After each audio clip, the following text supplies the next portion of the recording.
তো হ্যালো দোস্ত, welcome to my another new mini vlog. রোজ সকালের মতো আমার একটাই কাজ, ওদেরকে ফার্স্ট খাবার দেওয়া।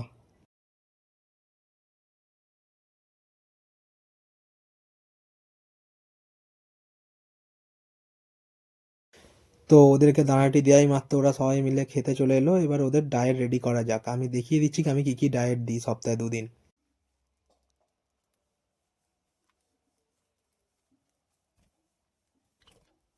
এখানে কিছু সবজি আছে, যেমন গাজর, পালং শাক, ধনেপাতা, আরও কিছু ওষুধ, ক্যালসিয়াম, এগুলো সব মিক্স করে কেটে ছোটো ছোটো করে আমি ওদেরকে একদিন বা 2 দিন সপ্তাহে ডায়েট দিই। এই যে এটা হচ্ছে ওদের ডায়েট।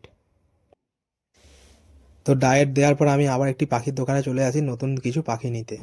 তো চলো, আপাতত এক পেয়ার পাখি আমার পছন্দ হয়েছে, আমি এই 2টি পাখি নিয়েছি, দেখে নাও। এবং এদের জন্য, এদের থাকার জন্য এদের হাঁড়িও নিয়ে নিয়েছি খাঁচাতে লাগানোর জন্য। আবার নতুন 2টো পেয়ার এনেছি, আর ওদের হাঁড়িও এনেছি। হাঁড়ি ফাঁড়ি রেডি করবো। খাঁচাটা দেখিয়ে দে।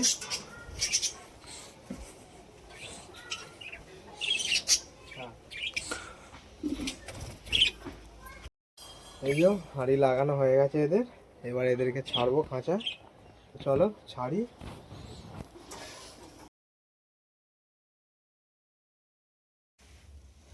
আমি এই 2টি পেয়ার এনেছি, কিন্তু আমি আনতে গেছিলাম অন্য 2টি পেয়ার। কিন্তু সেখানে গিয়ে এদের অ্যাক্টিভিটি দেখে আমার এদেরকে খুব পছন্দ হলো, তো আমি দোকানদারকে বললাম আমাকে এই 2টি পেয়ারই দিয়ে দাও আপাতত। তো একজন বেরিয়ে গেছে অলরেডি, নতুন জায়গায় ভয় পাচ্ছে কলোনিতে। আর একজনও বেরিয়ে পড়েছে। দেখো এদের বন্ডিংটা খুব সুন্দর, বন্ডিংটা দেখেই আমি দোকান থেকে এনেছি এটা পছন্দ করে। আমার কলোনিতে বেশিরভাগ পেয়ারই সব হারিয়ে নিয়ে নিয়েছে, কিছুদিন পরে তো ডিমও দেখতে পারবো, আর তোমাদেরকেও শেয়ার করবো অবশ্যই আমি।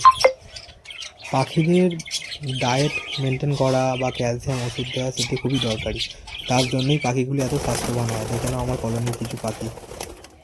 কমেন্ট করে জানিও কেমন হয়েছে পাখিগুলি। আজকের মতো ভিডিও এখানেই শেষ করছি, দেখা হচ্ছে পরে নেক্সট মিনি ভ্লগে। ভিডিওটি ভালো লাগলে লাইক, শেয়ার, কমেন্ট, সাবস্ক্রাইব করে দেবেন, আর নতুন নতুন ভিডিও আপডেট পেতে পাশে থাকবেন। ধন্যবাদ।